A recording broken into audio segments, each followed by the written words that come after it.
नमस्कार मित्रांनो, क्रिश अपडेट या यूट्यूब चॅनलवर तुमचं स्वागत. तर मित्रांनो, आपण पाहू शकतो की यंदा अल निनोचा म्हणजे सुपर अल निनोचा प्रभाव होणार होता आणि त्यामुळे अल निनोच्या प्रभावात वाढ झालेली सध्या दिसत आहे. याचं कारण आपण पाहू शकतो की मराठवाडा विदर्भात परिस्थिती अत्यंत गंभीर आहे. आत्तापर्यंत 59% पेरण्या फक्त झालेल्या आहेत आणि याविषयी आपण सर्व माहिती आपण या व्हिडिओमध्ये पाहणार आहोत. तर मित्रांनो, तुम्ही जर पहिल्यांदा चॅनलवर आला असा चॅनलला सबस्क्राईब करायला विसरू नका. तर मित्रांनो, आपण पाहू शकतो की राज्याच्या काही भागात मागील आठवड्यात अतिवृष्टीसदृश पाऊस होऊन सरासरीहून अधिक पाऊस नोंदवला गेला. समाधानकारक पावसामुळे खरीप पेरण्याचा टक्का वाढला असून राज्यात रविवार अखेर 59% क्षेत्रावर पेरण्या झाल्या. मात्र विदर्भात पावसाने ओढ दिल्याने पेरण्या खोळंबल्या आहेत. या भागात आतापर्यंत 60%च पेरण्या झाल्या असून शेतकरी चिंतित आहेत.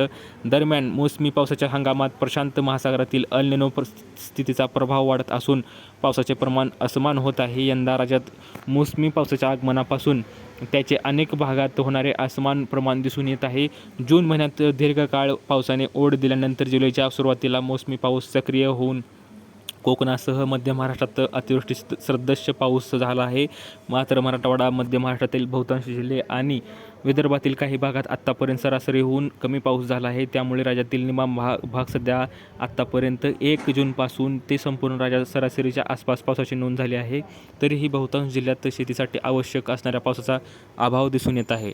तर मित्रांनो, आपण पाहू शकतो की जे हवामानशास्त्रज्ञ यांचं काय म्हणणं आहे की प्रशांत महासागरात अल निनो स्थिती सक्रिय आहे. अशावेळी अनेकदा आपण अतिवृष्टी सदृश पावसाची नोंद होते, तर अनेकदा मोसमी पावसाच्या हंगामाच्या दरम्यान पावसाचा खंड पडतो. मात्र अल निनोच्या प्रभावाची तीव्रता ही आठवडाभराच्या हवामानावरून मोजली जात नाही, तर व्यापक कालावधीत त्याचे हवामानावर काय परिणाम होतात यावरून मोजली जाते.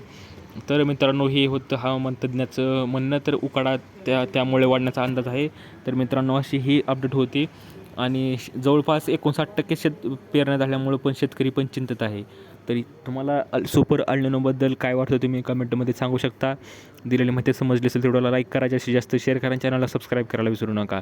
तर भेटूया पुढच्या व्हिडिओमध्ये अशीच एक अपडेट घेऊन. तोपर्यंत धन्यवाद.